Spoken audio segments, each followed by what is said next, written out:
Es fascinante reflexionar acerca de la tecnología y las invenciones concebidas por nuestros antecesores. Es impresionante considerar cómo lograron erigir estructuras tan asombrosas y desarrollar herramientas que parecían casi inalcanzables para su época. En este vídeo, contamos con todas las evidencias necesarias para demostrar cuán inventivos fueron realmente nuestros ancestros. Prepárate para quedar asombrado. Antes de empezar con el vídeo, me gustaría presentar nuestro nuevo canal. Bienvenidos a Mistilab. Este es un lugar donde nos embarcamos en la tarea de desentrañar los misterios del universo.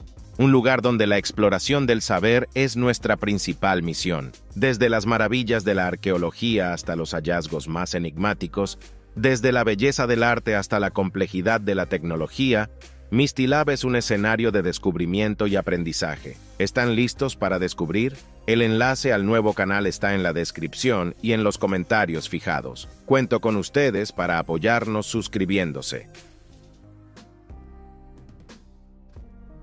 El mapa del mundo de Ptolomeo es una fascinante representación del mundo tal y como era conocido por las sociedades greco-romanas del siglo II. Se basó en la información contenida en el libro Geografía de Ptolomeo, que fue escrito alrededor del año 150. El mapa es notable por ser el primero en utilizar líneas longitudinales y latitudinales y en especificar lugares terrestres mediante observaciones celestes. Aunque la obra original de Ptolomeo estaba acompañada de mapas, ninguno ha sobrevivido hasta nuestros días. En su lugar, el mapa con el que estamos familiarizados hoy fue reconstruido a partir de las coordenadas de Ptolomeo por monjes bizantinos bajo la dirección de Maximus Planudes, alrededor de 1295. Los continentes del mapa son Europa, Asia y Libia, mientras que el océano global es visible solo al oeste. Sin embargo, debido al error de Ptolomeo en la medición de la circunferencia de la Tierra, el Mediterráneo se extiende demasiado en términos de grados de arco. El mapa también muestra a la India delimitada por los ríos Indo y Ganges, pero su península es mucho más corta.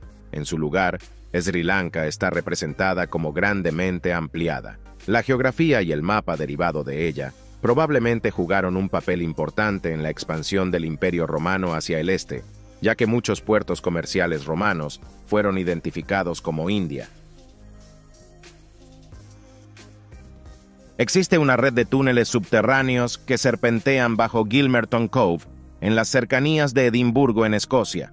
Los túneles son tan reconocidos por los habitantes locales que fueron abiertos como atracción divertida para los niños en 2003, quienes los ven poco más que un patio de recreo con cualidades de laberinto. Sin embargo, su verdadera historia es algo más sombría que eso. Se cree que los túneles tienen más de 2000 años y a lo largo de los siglos habrían albergado a contrabandistas, caballeros templarios y antiguos druidas. El verdadero origen de estas mesas y sillas de piedra, talladas directamente en la roca, nunca ha sido identificado. Un herrero local, llamado George Patterson, afirmó haber excavado los túneles él mismo en 1724, pero es más probable que simplemente los haya redescubierto e intentado presentar la obra como suya. Solo removió parcialmente los escombros cuando encontró la entrada a los túneles, lo que explicaría por qué dos de ellos aún están bloqueados. El diseño de los túneles tiene más en común con las tradiciones celtas que con cualquier cosa del siglo XVIII, pero lamentablemente, probablemente nunca sabremos la verdad. En lo que respecta al enigma resuelto, lo que se veía como el pequeño misterio del mundo se refiere a un conjunto de miniaturas de boj de 500 años de antigüedad que desde hace tiempo desconciertan a académicos y eruditos. Las representaciones del cielo, el infierno y la vida en la tierra, talladas en detalles intrincados en los artefactos, son tan desconcertantes como impresionantes. Eran el artículo imprescindible de su tiempo.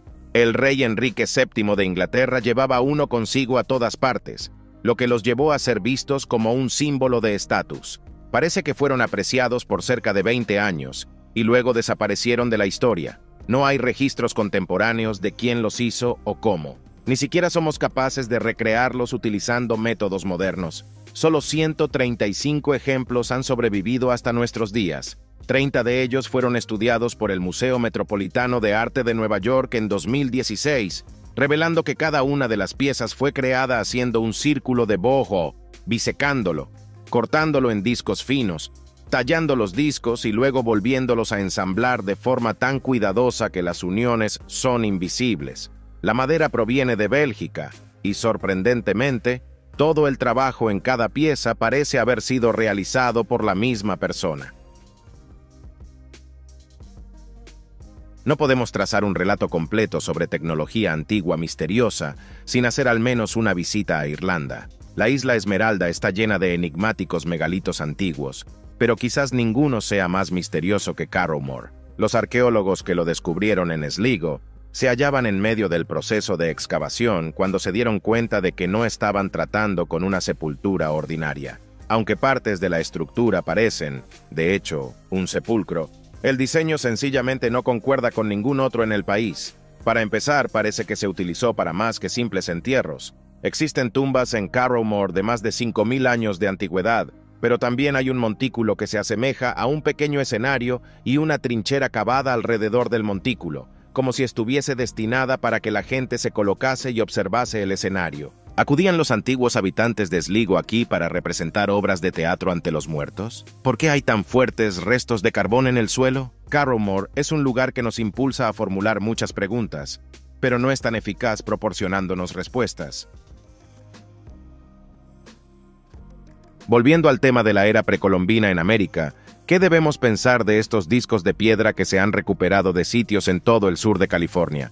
Los arqueólogos los han denominado cogstones debido a su forma, pero es improbable que hayan sido parte de cualquier maquinaria. Su propósito permanece como un misterio.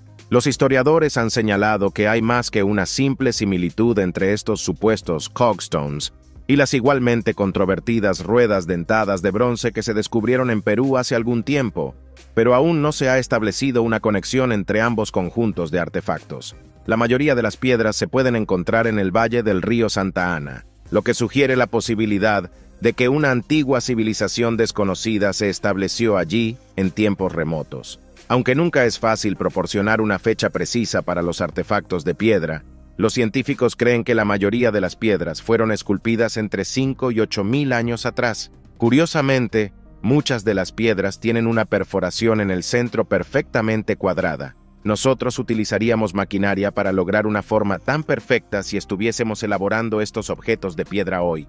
Pero cómo estos antiguos artesanos lograron hacerlo sin tal tecnología en el pasado es desconocido. En el siglo XVIII, el hallazgo del frasco de Leyden revolucionó el estudio de la electricidad. Este recipiente de cristal alberga una carga eléctrica de alta tensión entre los conductores interno y externo, fabricados de lámina metálica.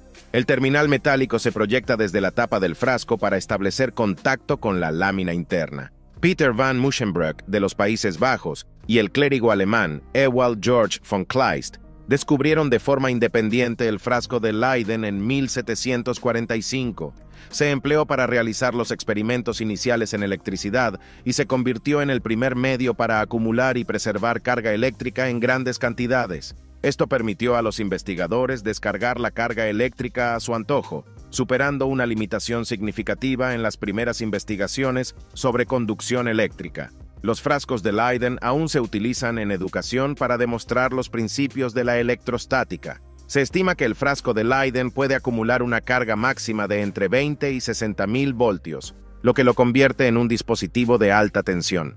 Inicialmente, el frasco se utilizó en experimentos electrostáticos y, posteriormente, en equipos de alta tensión como transmisores de radio de chispa y máquinas de electroterapia. Los griegos ya conocían la capacidad del ámbar para atraer partículas cuando se frotaba, por lo tanto, casi podríamos llamar esto un conocimiento griego antiguo, pero nunca lo refinaron en algo similar al frasco de Leyden.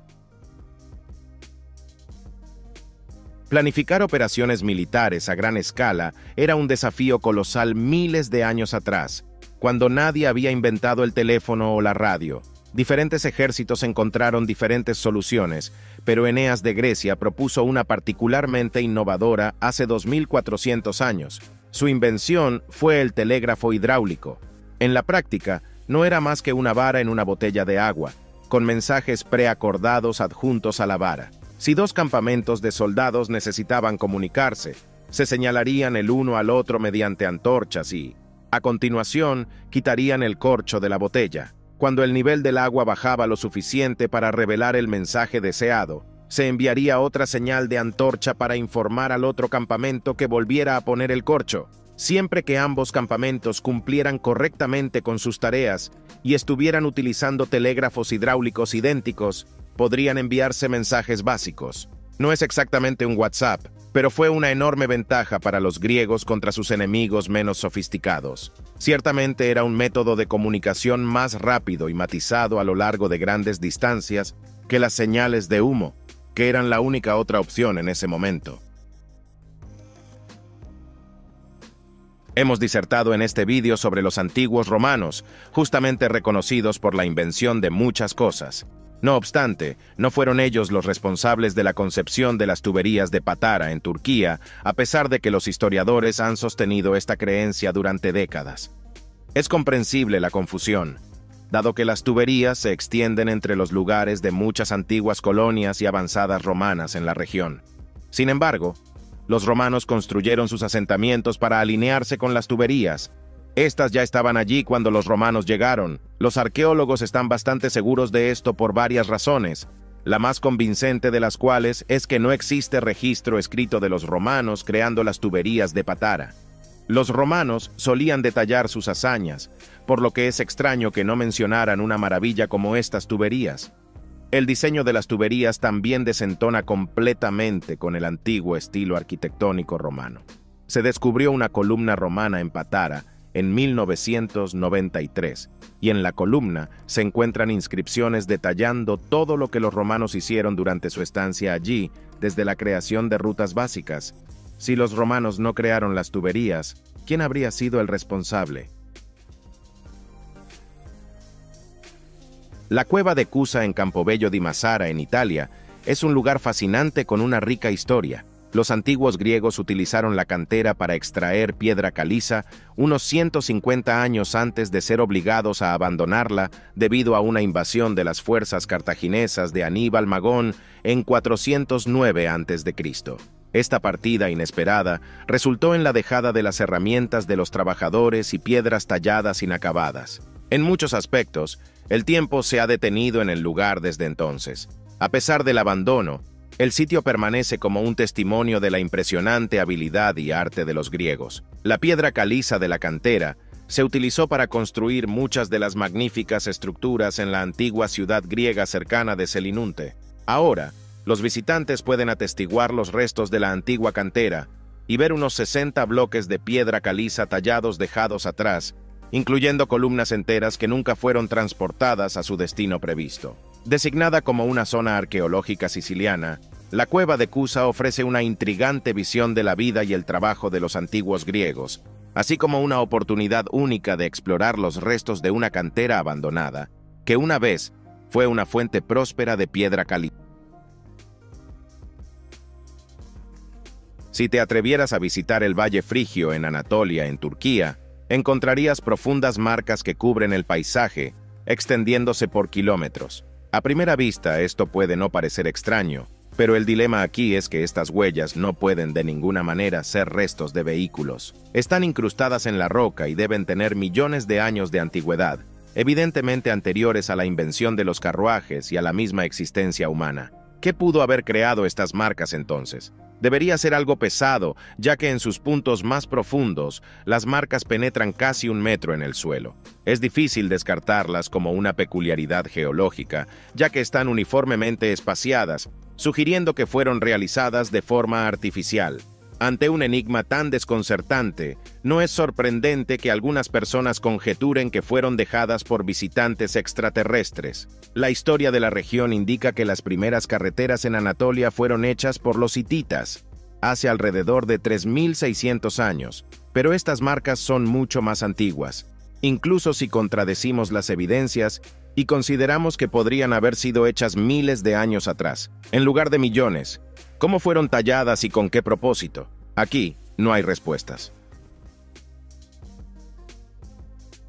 Existen yacimientos históricos increíbles por todo el Perú, algunos de los cuales datan de miles de años.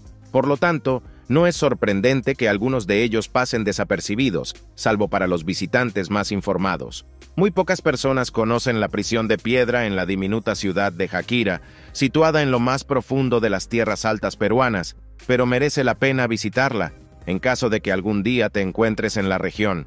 Nadie parece saber exactamente cuándo se creó la prisión megalítica, pero la teoría más aceptada es que fue utilizada por los primeros invasores españoles que querían mantener a los incas alejados, mientras robaban todo su oro y plata.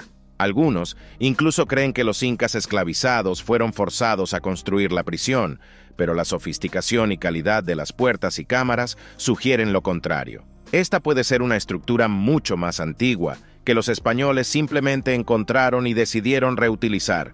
La tecnología de tallado en piedra necesaria para crear estas aberturas en formas tan precisas no debería haber existido en la época en que supuestamente se hicieron.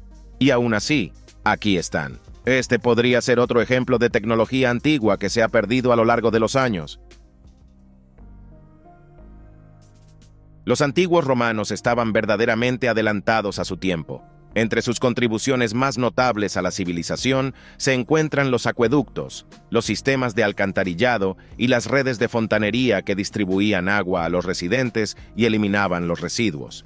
No obstante, durante muchos años, las tuberías han sido objeto de controversia, con algunos sugiriendo que el plomo en las tuberías causó un envenenamiento generalizado por plomo que condujo a la caída del Imperio Romano. Aunque aún no tenemos una respuesta clara a este aspecto, investigaciones recientes han revelado que los romanos comenzaron a usar tuberías de plomo antes de lo que pensábamos. Un equipo de investigadores británicos y franceses extrajo muestras del núcleo de Ostia Antica, una ciudad portuaria de la antigua Roma, ubicada a poco más de 3 kilómetros de la costa. Utilizaron datación por carbono para determinar la edad de cada capa, que proporcionaba un registro de inundaciones en el Tíber y la acumulación de sedimentos. Las capas de suelo proporcionaron un registro detallado del uso de tuberías de plomo, con los investigadores midiendo los niveles de plomo en las capas. Según sus hallazgos, los romanos comenzaron a usar tuberías de plomo ya en 200 años antes de Cristo y dejaron de hacerlo alrededor de 250 después de Cristo, lo cual es más temprano de lo que se creía anteriormente. Visitaremos una de las iglesias más antiguas de Berlín, la Marionkirche, donde los visitantes pueden presenciar una extravagante y festiva escena que parece mezclar a vivos y muertos en una danza macabra. Se trata de un fresco medieval conocido como la Danza de la Muerte, o Totentanz en alemán, que data del año 1485. En él se representan personas de todas las clases sociales danzando con figuras esqueléticas que personifican a la muerte. Esta representación, característica de un movimiento artístico popular en Europa durante la Edad Media, tenía la intención de recordar a las personas su mortalidad e inspirarles a vivir vidas piadosas. Marionkirche es uno de los pocos edificios medievales que quedan en Berlín, y el fresco de la Danza de la Muerte, que se pintó y luego redescubrió durante las renovaciones en 1860, todavía puede verse débilmente hoy en día. La parroquia está recaudando fondos para restaurarlo, y la campaña de recaudación tiene un giro único. Los visitantes pueden comprar azulejos para añadir a un modelo en mosaico del fresco, con los ingresos financiando la restauración del original. Marionkirche alberga también otras obras de arte religioso y funerario, convirtiéndola en un lugar de visita obligada para aquellos interesados en la historia medieval y religiosa. La leyenda del rey Arturo de Inglaterra y sus famosas batallas ha capturado la imaginación de las personas en todo el mundo durante siglos. Una de las batallas más significativas en la mitología artúrica fue la batalla de Comlin, donde Arturo combatió y derrotó a su traicionero sobrino Mordred. Se dice que el sitio de esta batalla se encuentra en Cornwall, donde ahora se erige una piedra del siglo VI inscrita con latín y Ogam. La piedra, que mide más de 2,5 metros de altura, tiene una inscripción parcial que se ha interpretado como la piedra de Latinus. Aquí yace el hijo de Ma. Algunos eruditos la han fechado en el siglo VI, coincidiendo con el tiempo en que se dice que vivió Arturo, lo que añade combustible al debate en torno a su existencia. Los visitantes del lugar pueden explorar los fascinantes sitios medievales de la zona, incluyendo el centro artúrico, el jardín secreto de Lady Falmouth el pueblo de Melam y un paseo por el sitio de la mítica batalla entre Mordred y Arturo. Un sendero también conduce a través de los lugares de la leyenda artúrica en la zona, partiendo desde Tentacle y terminando en el estanque de Dosmary, donde Arturo encontró la Excalibur. La piedra del rey Arturo no es solo un lugar de mito y leyenda, sino también un testimonio de la historia de la región y de las personas que viven allí. Chipre es un espléndido destino al que dirigirnos, y es allí donde encontraremos el Linos Tou Charilao, también conocido como la prensa de vino de Amados, uno de los más antiguos en la isla, y que ha conservado su apariencia inalterada desde tiempos medievales. Se halla en una diminuta aldea próxima a las montañas de Trudos, cuyo clima resulta propicio para el cultivo de uvas, lo que lo hace también ideal para la producción de exquisitos vinos. La estancia, aunque pequeña, está repleta de calderos, cubas, herramientas ancestrales y, por supuesto, la prensa de vino. Se dice que el primer vino producido aquí fue embotellado hace 800 años. La sala está presidida por una descomunal viga doble que se extiende de un extremo al otro del espacio. Cuando la prensa de vino estaba en funcionamiento, los trabajadores cubrían una amplia bandeja con uvas, colocaban la bandeja bajo un extremo de la viga y las cubrían con tablones. Al girar un gran tornillo, los operarios elevaban una pesada piedra que alzaba el otro extremo de la viga, aplastando las uvas bajo su peso. Este antiguo método de prensado de vino ya no se emplea en Chipre, pero mientras la antigua prensa de vino siga aquí, jamás será olvidada. La estatua de Uda von Wallenstedt en la Catedral de Naumburg es una obra maestra del arte gótico y una figura emblemática de la cultura alemana. La estatua retrata a Uda, esposa del margrave Eckhard II de Meissen, quien falleció sin descendencia. La totalidad de la herencia de Uda se donó a la construcción de la Catedral de Naumburg, y en el siglo XIII se crearon una docena de estatuas de donantes, incluyendo a Uda y su marido, para la catedral. Las estatuas, de tamaño natural, son singulares ya que no representan ni a reyes ni a emperadores, lo que las convierte en una rara y excepcional representación del arte gótico. Pese a la importancia histórica y artística de la estatua, fue instrumentalizada por el régimen nazi, que la usó en sus campañas propagandísticas para promover su ideología aria. No obstante, la estatua también ha tenido un impacto positivo en la cultura popular. La belleza de Uda ha sido comparada con la de la reina Nefertiti y la Venus de Botticelli, y se dice que inspiró a la reina malvada en Blancanieves y los 7 enanitos de Disney. Hoy en día, la estatua sigue atrayendo a numerosos visitantes a la Catedral de Naumburg, donde pueden admirar sus detalles intrincados y su atemporal belleza. En el corazón de los bosques del sureste de Derbyshire, Inglaterra, se encuentra la cueva del ermitaño en Dale Abbey, humilde morada de un solitario panadero de Derby, si se cree en las leyendas.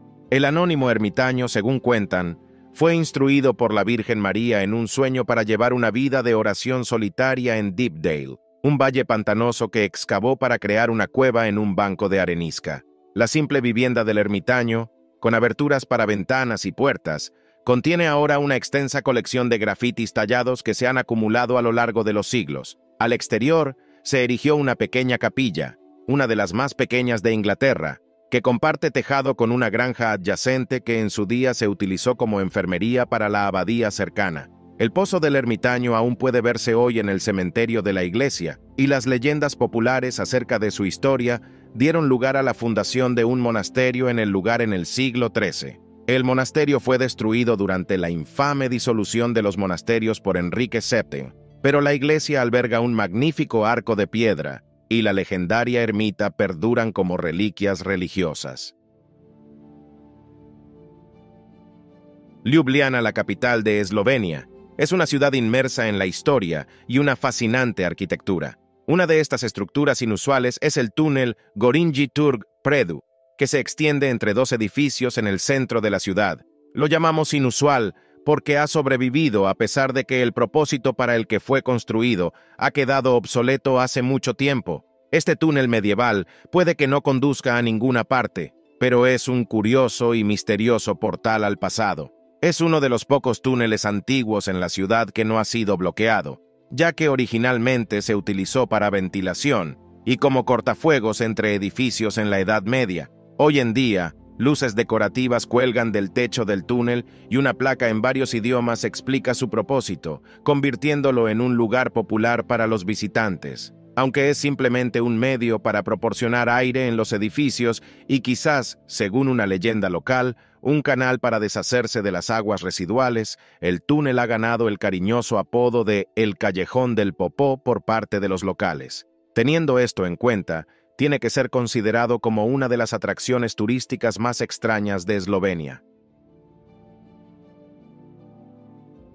El puente Wajnon era una pieza única de la antigua arquitectura china, cuya historia se remonta a un impresionante lapso de 923 años. Este puente de arco de madera se erguía orgulloso durante siglos, sobreviviendo a numerosas reconstrucciones y reparaciones, hasta que encontró su trágico destino en la noche del 6 de agosto de 2022, cuando un devastador incendio lo consumió. El puente, que era el más largo de los puentes de arco de madera que sobreviven en China, medía una impresionante longitud de casi 98 metros y una anchura de casi 5 metros, con 5 pilares que sobresalían de él y 6 pozos excavados a lo largo de su longitud. Estaba hecho de abeto chino, con una complicada disposición de troncos y vigas en cada extremo formando un arco. El puente también contaba con 38 casas en forma de corredor con sillas de puente a ambos lados. A pesar de su importancia cultural, parece que alguien prendió fuego al puente de manera deliberada, lo que llevó a su casi total colapso. La policía del condado de Pingñón investigó la causa del incendio, mientras planeaba la protección y restauración de la obra. La pérdida de esta estructura histórica y asombrosa es un golpe significativo para el patrimonio cultural de China. Incluso si es posible restaurar o restaurar parcialmente el puente, nunca volverá a ser el mismo.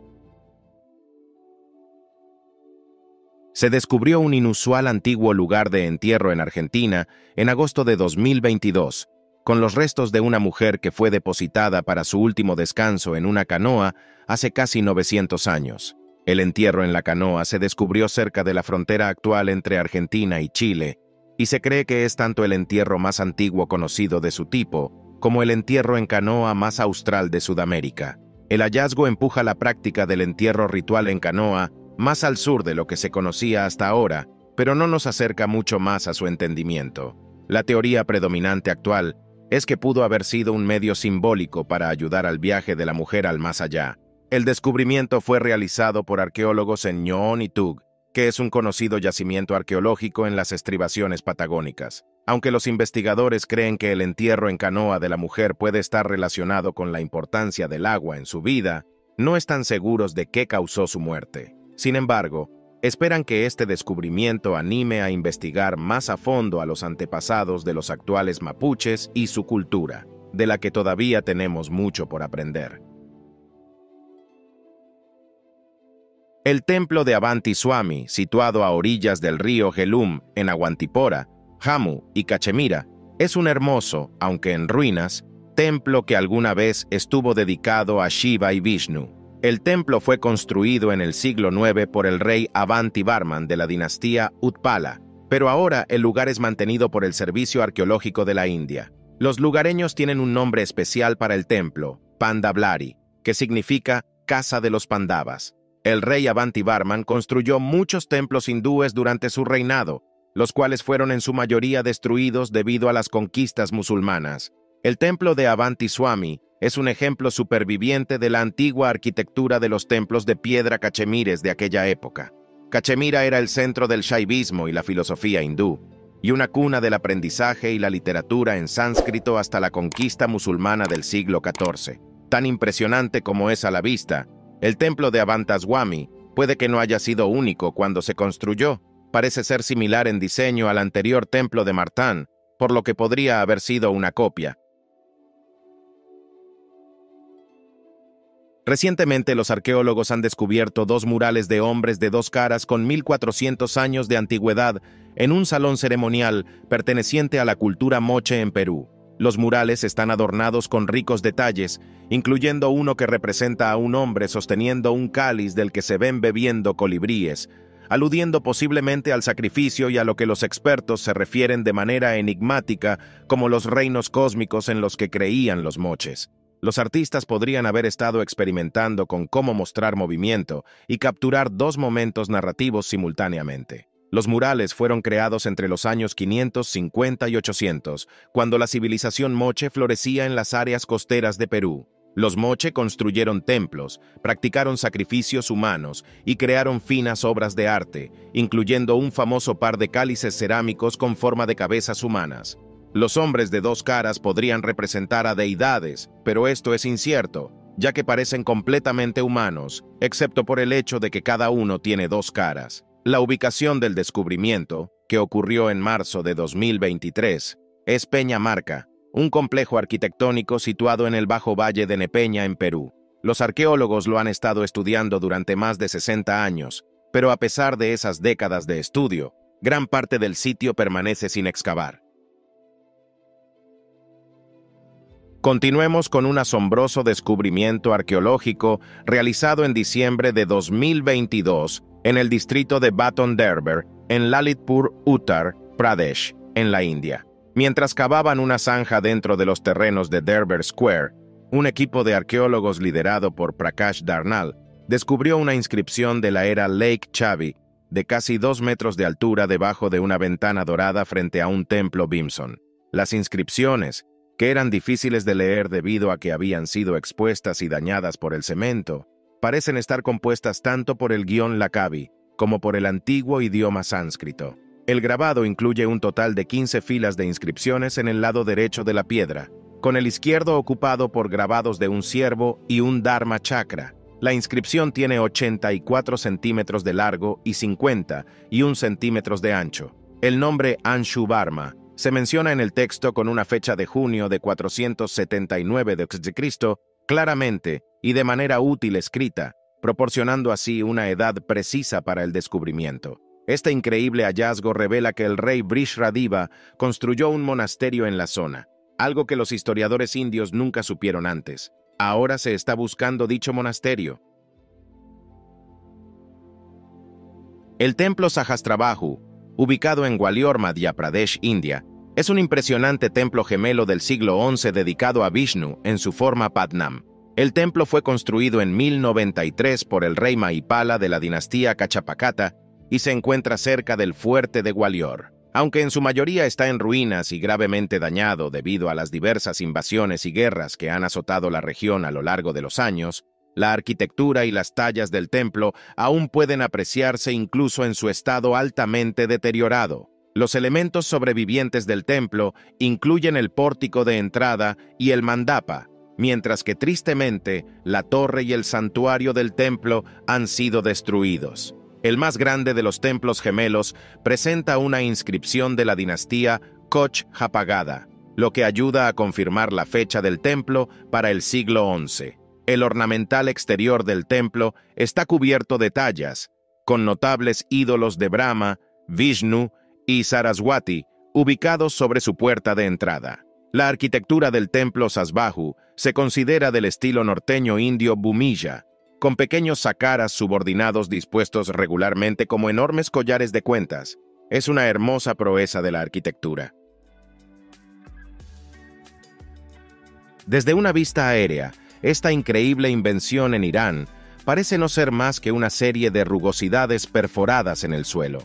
Esta percepción es engañosa. En realidad, se trata de una enorme estructura interconectada conocida como cariz, una antigua maravilla de la ingeniería hidráulica. Es uno de los mayores ejemplos supervivientes de un sistema de riego conocido como Kanat, una forma de tecnología de transporte de agua que aún se utiliza en algunas partes del mundo hoy en día. Ante la vida en una llanura seca hace 3000 años, los antiguos persas sabían que la única forma de sobrevivir era lograr que el agua llegara hasta ellos. Y eso es precisamente lo que hace el cariz.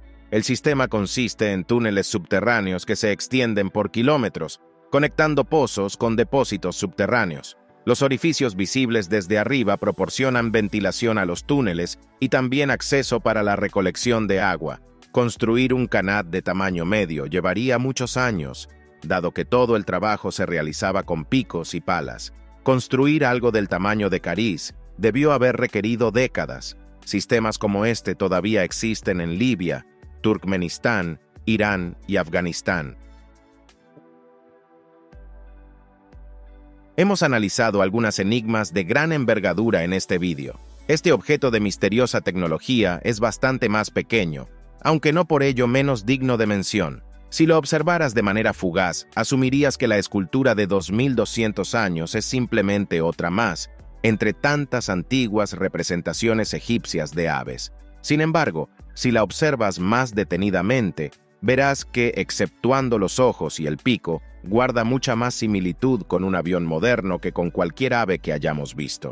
Las alas son delgadas, rectas, estilizadas y desprovistas de plumas. La cola también es cuadrada. Si únicamente se asemejara a un avión, podríamos descartar estos aspectos como mera coincidencia, pero la escultura es también aerodinámicamente perfecta. Un equipo de investigación construyó una versión a escala de la escultura durante la década de 1970 y demostró que era capaz de volar y planear. ¿Se trata de un artefacto descontextualizado? ¿O acaso hubo algún fabricante de juguetes egipcio que creó un juguete volador para su hijo, sin darse cuenta de que había inventado un modelo de prueba de aeronave con más de 2000 años de anticipación? Ya hemos estado en Francia una vez en este video, pero regresamos ahora para mostrar una increíble iglesia subterránea. Construir una iglesia subterránea es considerablemente más complejo que erigir una en la superficie, por razones evidentes. Sin embargo, quizás los antiguos constructores vieron en este proyecto la máxima demostración de su fe. Fuera cual fuese su motivación, su labor resultó en la creación de la iglesia subterránea de San Juan, ubicada en Aubeterre-sur-Dronne, la cual es la iglesia subterránea más grande de toda Europa. Científicos y arqueólogos nos informan que la totalidad de la iglesia fue esculpida a mano en una ladera sólida de roca durante el siglo XII.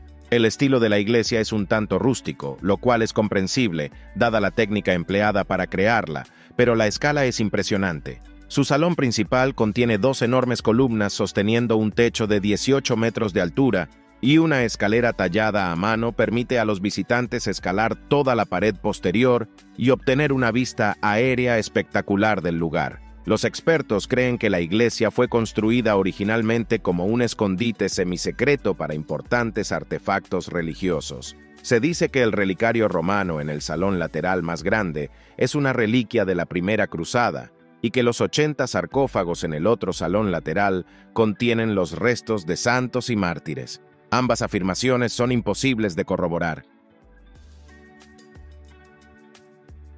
No existe una respuesta correcta a la pregunta: ¿cuál es el color del cáliz de Licurgo? Puede tener una de 2 tonalidades, dependiendo del ángulo desde el que se mire y de la intensidad de la luz en el momento de la observación. Este objeto de interés de 1600 años ha cautivado a aquellos que lo han contemplado durante siglos. El cáliz fue elaborado utilizando vidrio dicroico, capaz de reflejar partículas de luz de maneras diversas. Si una luz es proyectada por detrás del vidrio, este parece ser verde, pero si la luz se proyecta directamente frente a él, el color cambia a rojo. Casi con certeza, quien lo creó entendía los principios del vidrio que estaba utilizando, aunque quizá no sabía por qué se comportaba de tal forma. Los arqueólogos nunca han encontrado nada similar, lo cual puede que no sea una sorpresa, dada la delicadeza del cáliz. Por lo tanto, no podemos descartar la posibilidad de que solo un antiguo artesano romano comprendiera el potencial del vidrio y cómo crear a partir de él maravillosas piezas. Al morir, el secreto de cómo fabricar objetos como este posiblemente se llevó a la tumba con él. Existe una considerable cantidad de conjeturas científicas implicadas en la datación de los monumentos esculpidos en roca de Gopashal, en Madhya Pradesh, India. Las inscripciones, a veces conocidas como los monumentos Parvajaina de Gopashal, podrían haber sido creadas tan remotamente como en el VII siglo o tan recientemente como en el siglo XV. El hecho de que los científicos no puedan ser más precisos que eso es una señal de cuán poco sabemos acerca de estas hermosas decoraciones que adornan las paredes de la fortaleza de Gwalior. Los expertos nos informan que la mayoría de las esculturas retratan a los Tirthankaras en su tradicional pose sentada Padmasana, aunque también existen otras que los muestran en una postura de pie conocida como Kayotsarga. Todas las esculturas están desnudas, lo cual es común en la iconografía Jain. Los santuarios Jain en roca existen en otras partes de la India, pero ninguno con tantas estatuas monumentales como este sitio. Es casi como si los Jain intentaran transformar todo el acantilado en un enorme santuario. Los registros históricos muestran que el emperador mogol Babur ordenó la mutilación de las estatuas en 1527, pero la comunidad Jain finalmente las restauró, añadiendo nuevas cabezas de estuco. Nuestra siguiente antigüedad es también conocida por más de un nombre. La mayoría de la gente la llama tumba de Absalón, pero a veces también se le llama pilar de Absalón. Independientemente de cómo prefieras referirte a ella, la encontrarás en el Valle de Kidron, en Jerusalén. Rodeado de misterio se encuentran los orígenes de este monumental sepulcro esculpido en piedra, notable por su techo cónico. La asociación con Absalón, hijo del rey David, proviene de una antigua tradición. Sin embargo, arqueólogos y científicos contemporáneos sostienen que tal asociación no es posible. Se dice que Absalón vivió y murió hace aproximadamente 3000 años, mientras que la tumba no podría haber sido construida antes del primer siglo. Además, solo la mitad inferior del monumento es una tumba. La mitad superior es un nefesh, una especie de monumento funerario, y probablemente conmemora a las personas enterradas en las cuevas adyacentes, así como a quien quiera que estuviera enterrado en su mitad inferior. La cámara funeraria contiene efectivamente 3 sitios de entierro, pero desconocemos quién fue realmente enterrado en cualquiera de ellos. El pilar de Absalón fue evidentemente erigido para personas de gran importancia, pero quizás nunca sepamos quiénes eran esas personas. Descubrir cómo fabricar y moldear el acero representó una innovación tecnológica crucial para nuestros antepasados, pero ¿cuándo tuvo lugar tal avance? Evidencias sugieren que sucedió mucho antes de lo que los libros de historia indican. Lo decimos porque existen pruebas de uso de grapas metálicas en varios templos antiguos y megalitos, desde lugares tan distantes como Camboya en Perú y el antiguo Egipto, datados de miles de años. La evidencia arqueológica sugiere que pequeñas grapas metálicas se utilizaban para unir grandes bloques de piedra, incluso en edificios tan famosos como el Partenón en Atenas. Sin embargo, los historiadores tienden a pasar por alto las pruebas, pues no pueden explicarlas. Las marcas de las grapas pueden verse claramente en diversas piedras contiguas en construcciones antiguas significativas, como es obvio en estas imágenes, pero el acero en sí mismo hace tiempo que desapareció. La explicación más plausible es que el material fue robado o utilizado en otros proyectos de construcción mucho después de la construcción de los megalitos, pero las marcas permanecen en el lugar como testimonio de que un día estuvieron allí. Análisis de lo que parecen ser marcas de grapas en Puma Punku han revelado trazas de platino, un metal que solo se funde a temperaturas superiores a 1700 grados Celsius. Cómo nuestros antiguos ancestros lograron alcanzar tal temperatura, sin hablar de utilizarla en sus proyectos de construcción. La humanidad comenzó a cosechar aceite de oliva de forma intencionada hace aproximadamente 5000 años. El proceso involucra el cultivo de olivos, la recolección de las aceitunas en septiembre, su trituración en una prensa y la posterior recolección del jugo dorado que se desprende. En la antigüedad, el aceite de oliva se utilizaba para casi todo. Servía como aceite de cocina, pero también como combustible para las lámparas. Se empleaba para la elaboración de jabón, pero también para la producción de medicamentos. Hoy en día, el aceite de oliva sigue siendo el ingrediente más esencial en la mayoría de las cocinas del Medio Oriente. Los procesos implicados en la creación del aceite de oliva han evolucionado a lo largo del tiempo, y podemos observar los restos de una de las prensas de aceite antiguas más sofisticadas en lo que queda de una casa de 4 estancias cerca del palacio de Tel Hazor en Israel. Partes de la antigua máquina han sido reconstruidas para que el proceso pueda ser demostrado a los turistas, pero el corazón de la prensa de aceite tiene aproximadamente 2800 años. Es una prensa de palanca de un tipo que se mantendría en uso común durante los próximos 8 siglos. Los pesos de piedra empujan la palanca hacia abajo, ejerciendo fuerza sobre una piedra plana que aplasta una cesta llena de aceitunas. Puede parecer primitivo, pero era efectivo. A escasos kilómetros al este de la pintoresca ciudad portuaria de Saint-Malo, a lo largo de la costa esmeralda de Bretaña, se halla el encantador sitio de las rocas esculpidas de Roteneuf. Observemos cómo surgió este jardín de esculturas costeras. El Abbé Furet vivió en el siglo XIX, pero sufrió un grave derrame cerebral a los 55 años, privándolo del uso de un lado de su cuerpo y dejándolo sordo y mudo. Se convirtió en ermitaño y vivió entre los acantilados de Roteneuf, utilizando el único lado sano de su cuerpo para esculpir extrañas formas en las rocas. Comenzó en 1894 y continuó por más de 16 años. Se cree que también creó una galería subterránea de figuras de madera, pero fueron casi totalmente destruidas por un incendio en 1944. Existen más de 300 únicas esculturas de piedra en el sitio, muchas de las cuales se dice que fueron inspiradas por cuentos folclóricos de una familia de piratas llamada Roteneuf, cuyo nombre bautiza la región. Eran pescadores y contrabandistas de los siglos XV y XVI. Se decía que poseían una visión sobrehumana que les permitía ver a través del mar por kilómetros. Las historias son fantasiosas, pero las esculturas son fantásticas, especialmente cuando se considera que fueron creadas por un hombre con un solo brazo. Desplacémonos ahora hacia algo realmente impresionante en términos de sofisticación y magnitud: la cantera de Yangshan en China, de donde se extrajo la mayor parte de la piedra utilizada en los grandes monumentos de Nankín. Sin embargo, no todas las piedras que se extrajeron, cortaron y moldearon aquí fueron transportadas a otros lugares. Algunas, como la colosal estela inacabada, permanecen aún en el lugar. La historia nos relata que la creación de la estela fue ordenada por el emperador Yongle en el siglo XV, quien deseaba utilizarla en un monumento para honrar a su progenitor en el mausoleo de Ming Xiaoling.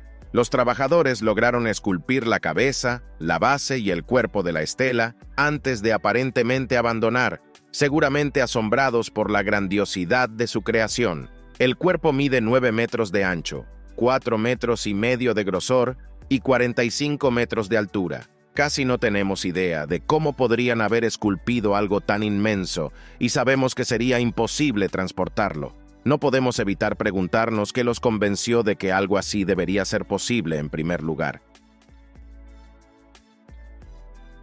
Si la pretensión de este vídeo es abordar culturas antiguas y sus notables logros tecnológicos, sería un descuido de nuestra parte no mencionar la milenaria cultura inca de América del Sur. ¿Cómo pudieron hace 3.500 años esculpir un acueducto cuadrado en una roca volcánica 1.000 metros sobre el nivel del mar, en Cajamarca, Perú? Quizás sea la obra de una civilización avanzada que precedió a los incas, pero que no dejó huellas en la región que nos ayuden a identificarla. Incluso el nombre del lugar, Cumbemayo, que significa río angosto, no nos proporciona pistas sobre quién creó la estructura más antigua construida por el hombre en toda América del Sur. El acueducto, esculpido con precisión, conduce el agua del deshielo montaña abajo, hasta las ciudades en los valles áridos al pie de la montaña. Una obra de ingenio que nos lleva a cuestionar si los monjes de piedra, pilares volcánicos de 18 metros de altura que supuestamente aparecen naturalmente sobre el acueducto, serían realmente naturales. Diversas narraciones y leyendas se entrelazan en Azerbaiyán respecto a la verdadera cuna y naturaleza de la Torre de la Doncella en Bakú. Resulta desalentador que ninguna de ellas nos acerque a la historia auténtica detrás de este monumento. Bakú es una ciudad milenaria amurallada, y la Torre de la Doncella es la construcción más vetusta dentro de sus confines. Tan añeja es que nadie puede afirmar con certeza cuándo fue erigida o qué nombre le fue otorgado por sus arquitectos.